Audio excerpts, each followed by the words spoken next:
আজকে বানাতে চলেছি এমন একটা মজাদার চিংড়ি ভুনা যার গন্ধেই ভাতের প্লেট খালি হয়ে যাবে। খুব সহজ উপায়ে ঘরোয়া মশলায় তৈরি এই রেসিপি একবার ট্রাই করলে বারবার বানাতে ইচ্ছে করবে। সো হ্যালো এভরিওয়ান, সবাই কেমন আছেন? আশা করছি সবাই খুব ভালো আছেন। চলে আসলাম নতুন আরেকটা রেসিপি নিয়ে। চলুন তাহলে কথা না বাড়িয়ে রেসিপিতে চলে যাই। আমি এখানে 500 গ্রাম চিংড়ি মাছ নিয়ে নিয়েছি। এখন চিংড়ি মাছগুলোকে খুব ভালোভাবে কেটে ধুয়ে পরিষ্কার করে নিয়েছি রান্না করার জন্য। প্রথমেই আমি এই চিংড়ি মাছের ওপরে হলুদ আর লবণ মাখিয়ে রেখে দেব 15 মিনিটের জন্য।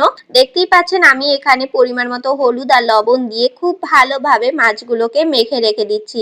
আমার আজকের ভিডিওটা যদি আপনাদের একটু হলেও ভালো লাগে তাহলে কিন্তু অবশ্যই লাইক শেয়ার কমেন্ট করতে ভুলবেন না, আর যাওয়ার আগে অবশ্যই চ্যানেলটা সাবস্ক্রাইব করে যাবেন। এখন আমি চুলাতে একটা কড়াই বসিয়ে দিলাম। কড়াইটা গরম হয়ে গেলে এখানে আমি 3 টেবিল চামচ সাদা তেল দিয়ে দিলাম। তেলটা গরম হয়ে গেলে আগে থেকে হলুদ লবণ মাখিয়ে রাখা চিংড়ি মাছগুলো দিয়ে দিলাম। চিংড়ি মাছগুলো দিয়ে একটু সময় ভেজে নেব। বেশি পরিমাণ ভাজবো না, কারণ চিংড়ি মাছ বেশি রান্না করলে তো শক্ত হয়ে যায়, যার কারণে চিংড়ি মাছগুলোকে অল্পই ভেজে নেব। যতক্ষণে চিংড়ি মাছগুলো ভাজা হচ্ছে চলুন সেই ফাঁকে আমরা একটা মশলা রেডি করে নিই, তা না হলে মশলাটা ভিজতে সময় লাগবে। মশলা রেডি করার জন্য আমি একটি বাটি নিয়ে নিয়েছি। তারপর দিয়ে দিলাম 1 চামচ হলুদের গুঁড়া, 1 চামচ মরিচের গুঁড়া, 1 চামচ জিরার গুঁড়া আর হাফ চামচ ধনে গুঁড়া।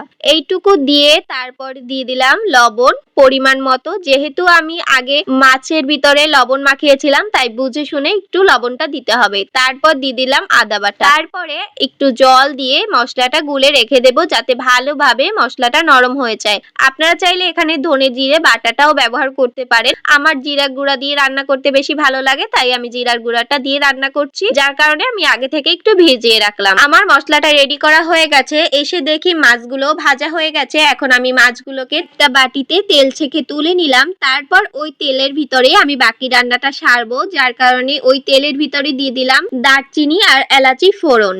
ফোড়নটা হয়ে গেলে আমি আগে থেকে কুচি করে রাখা পেঁয়াজ দিয়ে দিলাম। এখানে বড় সাইজের 3টা পেঁয়াজ নিয়েছিলাম, সেই পেঁয়াজটাকে ভালোভাবে কুচি করে এখন আমি দিয়ে দিলাম। পেঁয়াজটাকে একটু ভালো করে ভেজে নিতে হবে। নরম হয়ে গেলে পেঁয়াজের ভিতরে আমি দিয়ে দেব রসুন থেতো করা। আমি এখানে থেতো রসুন ব্যবহার করছি, আপনারা চাইলে রসুন বাটাটাও ব্যবহার করতে পারেন, কিন্তু থেতো রসুন দিয়ে একবার খেয়ে দেখবেন। থেতো করা রসুন দিয়ে চিংড়ি ভুনাটা করলে অনেক বেশি মজা লাগে আমার কাছে। আপনারাও চাইলে ট্রাই করতে পারেন। রসুনটা দিয়েও একটু সময় ভাজা ভাজা করে নিতে হবে। তারপরে দিয়ে দিলাম আগে থেকে রেডি করে রাখা মশলাটা। আগে থেকে রেডি করা মশলাটা দিয়ে এবার খুব ভালোভাবে একটু নেড়ে মিশিয়ে দিলাম। তারপরে আমি দিয়ে দিলাম ফ্রোজেন করা টমেটো। আপনাদের কাছে ফ্রেশ টমেটো থাকলে আপনারা সেটাই ব্যবহার করবেন। আমার কাছে আজকে ফ্রেশ টমেটোটা ছিল না, যার কারণে আমি ফ্রোজেন করা টমেটোটা দিলাম। কম দামে টমেটো কিনে কিভাবে সারা বছর সংরক্ষণ করবেন এর উপরে আমার একটা ভিডিও আপলোড করা আছে আমার চ্যানেলে, আপনারা চাইলে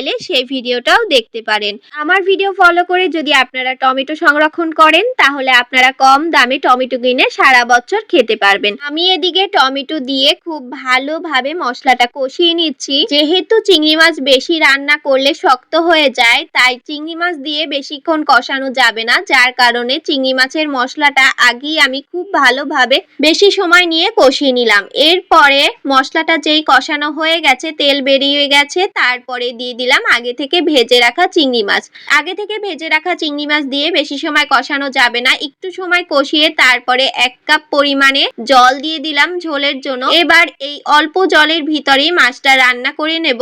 যেহেতু আজকে আমি ভুনা করছি, মানে চিংড়ি মাছটা ভুনা করছি, তাই বেশি পরিমাণে জল দিব না। চিংড়ি মাছটা এই 1 কাপ পরিমাণে জলের ভিতরেই ভুনা ভুনা করে নেব। আমার মতো কে কে চিংড়ি মাছের রেসিপি করে খান সেটা কিন্তু অবশ্যই আমাকে কমেন্ট করে জানাবেন। যারা এই পর্যন্ত আমার ভিডিওটা কন্টিনিউ করছেন তাদেরকে আবারও অসংখ্য ধন্যবাদ জানাই, আর পুরো ভিডিওটা দেখার অনুরোধ রইল, কারণ রেসিপির কিন্তু একদম শেষ পর্যায়ে আমরা চলে আসছি। এই পর্যায়ে আমি দিয়ে দিলাম আগে থেকে ফালি করে রাখা মরিচ। এটা শুধু ফ্লেভারের জন্যই দিয়েছি, আপনারা যদি ঝালের জন্য দিতে চান তাহলে কষানোর সময়ও দিতে পারেন।